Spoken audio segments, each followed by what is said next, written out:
नमस्कार। धाकड़ बेटी विद निधि कुलपति के एक और कार्यक्रम में हाजिर हैं। यूट्यूब के लिए खास कार्यक्रम कर रहे हैं और ऐसी बेटियों अपने देश की महिलाओं को हम आपसे रूबरू करा रहे हैं जो अपने समाज के प्रति योगदान दे रही हैं और उनका जो योगदान है बिना किसी मदद के अपनी सूझ से ये बेटियों के लिए, महिलाओं के लिए या पुरुषों के लिए, बच्चों के लिए किस तरह से उनका विकास हो सके, किस तरह से उनकी मदद हो सके, तरह-तरह से भिन्न-भिन्न तरीकों से जो कर रही हैं, उसी को हमारे लाने का एक ये प्रयास है धाकड़ बेटी विद निधि कुलपति। तो आज हम आपको ले चलते हैं मध्य प्रदेश और आपकी मुलाकात करवाते हैं सीमा प्रकाश से।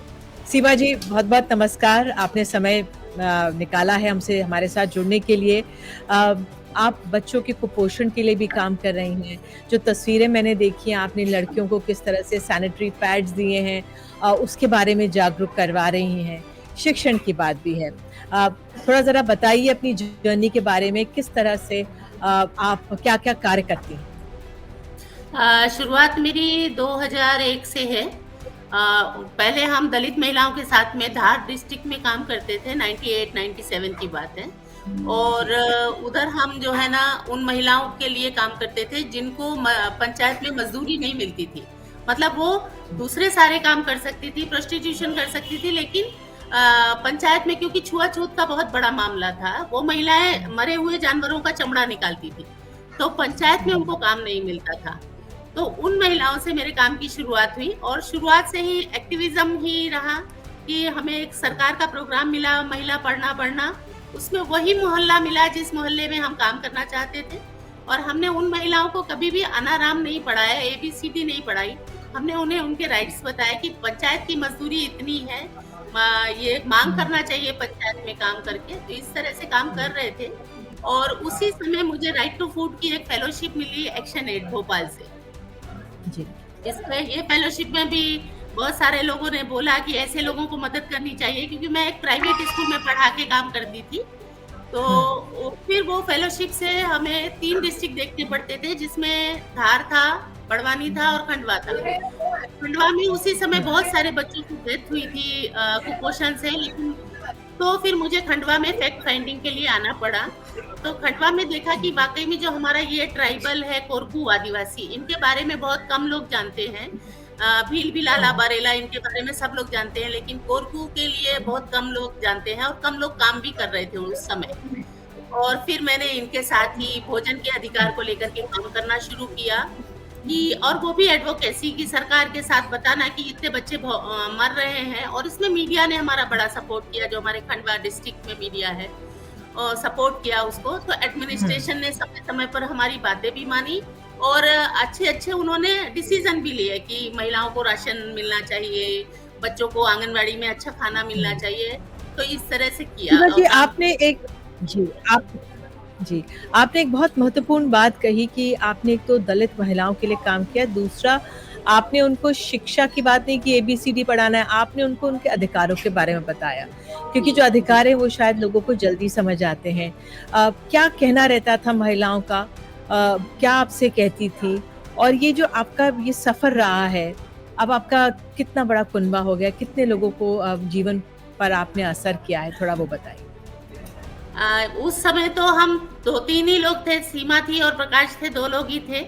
आज हमारी जो कुनबा है बड़ा है, हम लोग 40 के आसपास हमारी टीम है और उन महिलाओं के साथ उनके भी जीवन में बड़े बदलाव आए जो धार में थे, कि वो अपने बात रखने लग गई पंचायत में, क्योंकि वहां पर पानी को लेकर के भी थोड़ा हो जाता था।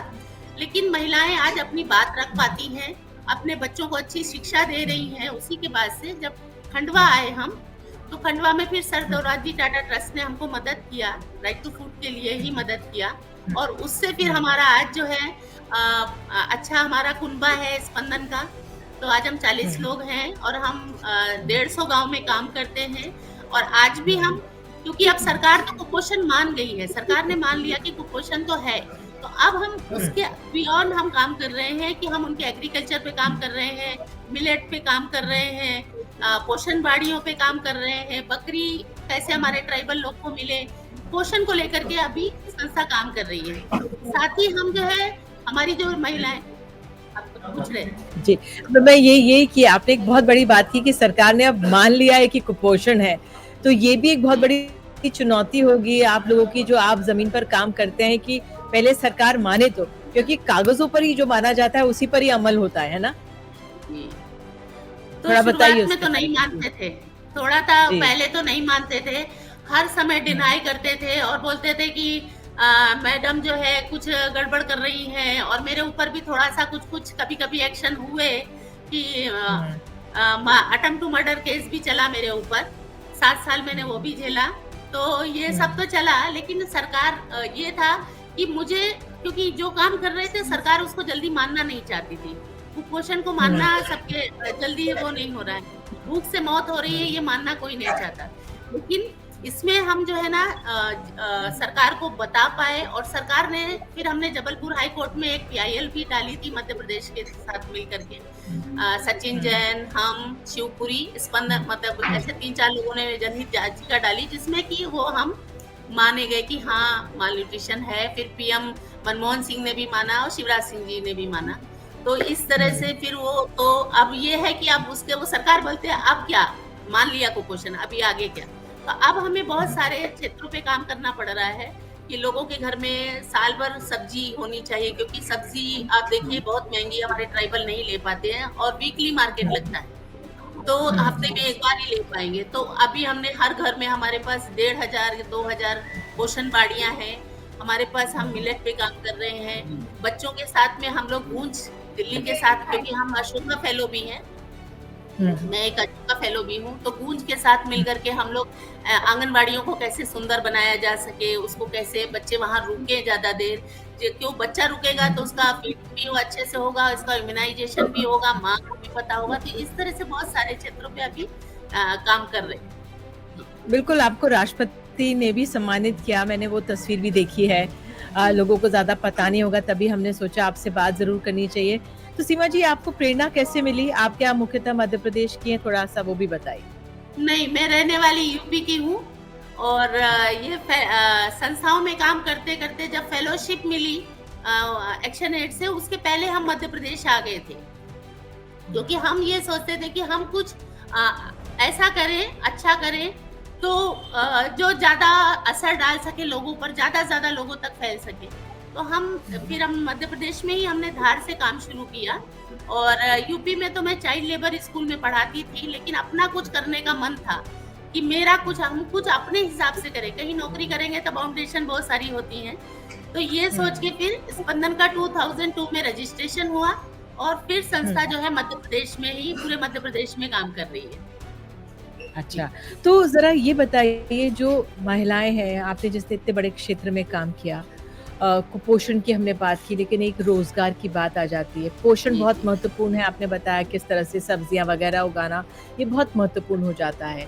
ऐसे में क्या जो महिलाएँ सशक्त होती हैं जब थोड़ा-सा उनकी आमदनी हो जाए, उस लिहाज से क्या परिस्थिति बनती है? आपका क्या आंकलन?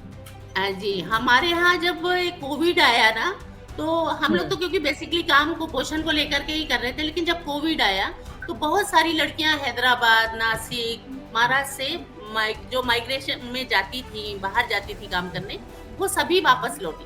तो पुरुषों ने तो मुसीबत उठाई, वो नो डाउट कि उन्होंने कोई मुसीबत नहीं उठाई, लेकिन महिलाओं ने डबल मुसीबत उठाई।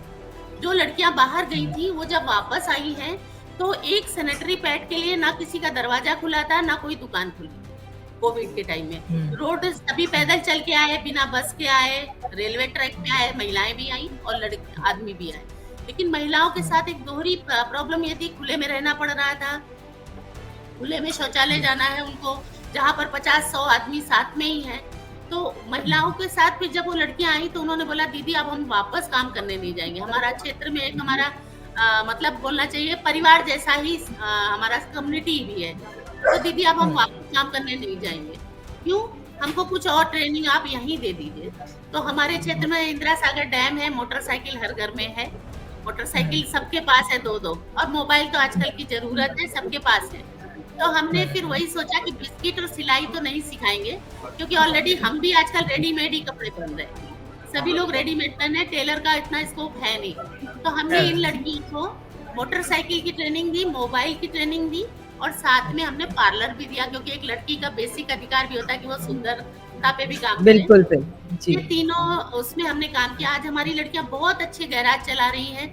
जो लड़की हाँ, पलायन में ₹200 दिन का कमाती थी, आज वो अपने घर पे बैठ के ₹500 कमा लेती है। हाँ। तो आप इसमें जो हम मोटरसाइकिल की बात कर रही हैं, तो मोटरसाइकिल मैकेनिक के तौर पर ट्रेनिंग ये आप कह रही जी, हैं? जी, जी।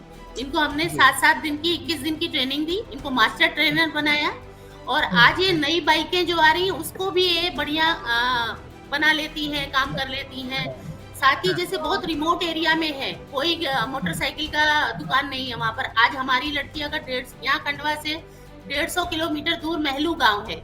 महलू गाँव में ना मोटरसाइकिल रिपेयरिंग की दुकान है, ना पेट्रोल पंप है। हमारी अंकिता आज वहाँ पर अपना गैराज चला रही है और ठीक है। बहुत अच्छा काम करती है। तो आपकी फंडिंग कैसे होती है या कैसे आप बढ़ा सकते हैं? क्योंकि अगर ऐसे लोग कुछ काम करना चाहें, किस तरह से आगे बढ़ें? इसमें हमको कोविड में कुछ पैसा मिला था, दसरा करके एक जी। संस्था है, जिन्होंने हमको ओपन फंड दिया था। वो भी दिया था कि हुँ, ग्रेन बाँटना है या उस समय ज़रूरत जो जी, ज़्यादा लग रही थी। लेकिन हमने जी। हमने उनसे अप्रूवल लिया कि ग्रेन सब लोग बाँट रहे हैं। हम इस पैसे का हुँ, क्या ये कर सकते हैं? उन्होंने अप्रूवल दे दिया और हमने उस पैसे से उन लड़कियों का ट्रेनिंग दिया, क्योंकि हमारे पास भी ऐसा कोई बहुत रिसोर्सेज़ नहीं है। तो वो लड़कियाँ आज, लेकिन मुझे बहुत खुशी होती है कि हमारी 100 लड़कियाँ अच्छे से काम कर रही हैं। साथ ही मैंने बहुत एक बड़ी और बात। काम किया कि जी। गोट ट्रस्ट है जो लखनऊ का, उसमें हमारी जो हुँ, पलायन वाली महिलाएँ थीं, ये तो लड़कियों को गैराज का काम कराया, जो महिलाएँ भी जी। लौटी थी, उनको हमने बकरी की पूरे डॉक्टर बना दिया, बकरी का। बकरी हमारे अच्छा, गाँव में हर बकरी घर का। में और बिल्कुल। बिल्कुल। इसका डॉक्टर जो है टाइम पे उपलब्ध नहीं होता है गाँव में। तो हमारी हाँ, वेटरनरी डॉक्टर हैं अभी 38 महिलाएँ, जो गाँव में बहुत खूब। रोज़ का वो भी हुँ, 300-400 रुपए बकरी का इलाज करके कमा लेती हैं। अभी बारिश के समय में यही पैसा उनका ₹1000 हो जाता है, क्योंकि गाँव में एक तो डॉक्टर हुँ, मिल रहा है लोगों को और हम हुँ। ये बोलते हैं बकरी हमारा एटीएम भी है, एसेट है। अच्छा, तो लोग अच्छा। हमारे जो है ना, उनकी बकरियाँ सुरक्षित हैं और हमारी पशु सखियाँ बहुत अच्छे से काम कर रही हैं जी, उसमें। जी, ये बिल्कुल। सीमा जी, अगर लोग आपसे संपर्क करना चाहें, कैसे संपर्क करें आपसे ज़रा बता दीजिए? मेरा एक तो नंबर है जो आपके पास है 98 वाला, हाँ। और दूसरा वो हमारा अब आप ईमेल। दर्शकों को बता दीजिए क्योंकि हमारे पास तो है, लेकिन जो नंबर आपकी संस्था का है वो बता दीजिए और मेरा नाइ अगर आपकी क्या चाहत है वो भी बताइए तो लोग आपसे संपर्क में रहें। जी, जी। मेरा नंबर 9826681165, ये मेरा नंबर है और जी। मेरा मेल आईडी भी है हुँ, सीमा हुँ,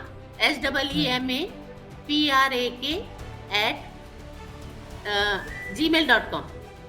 जी। ये चलिए मेरा सीमा ईमेल जी, है। आपसे बिल्कुल आपसे मिलकर बात कर बहुत ऊर्जावान महसूस कर रहे हैं और वाक़ई में ये कितना महत्वपूर्ण है जो आपने बातें बताई कि सरकार को आपने एक तरह से दिखा दिया कि कुपोषण है और सरकार को मानना पड़ा और किस तरह से महिलाओं को रोज़गार भी मिल रहा है, लड़कियाँ मोटर जी, मैकेनिक बन रही हैं, मोटरसाइकिल मैकेनिक बन रही हैं और बकरी किस तरह से एनी टाइम एटीएम है। हम जब समझेंगे अपने ग्रामीण इलाकों की जो असलियत है वो बहुत महत्वपूर्ण है। बहुत-बहुत धन्यवाद जुड़ने के लिए हमारे इस थैंक यू, कार्यक्रम में सीमा जी, आपका बहुत-बहुत थैंक यू, धन्यवाद। नमस्कार। Thank you. तो ये थी सीमा प्रकाश, स्पंदन इनकी संस्था है। अगर आप इनसे संपर्क करना चाहें ये अपने आप में, लेकिन इनका महत्वपूर्ण योगदान कितना है जायज़ा लगाया जा सकता है इनकी बात से। वाक़ई में ये हमारे धाकड़ बेटी हैं और ऐसी अन्य बेटियों के साथ लगातार हमारी कोशिश रहेगी हर हफ्ते हम आपकी मुलाकात करवाएँ। नमस्कार।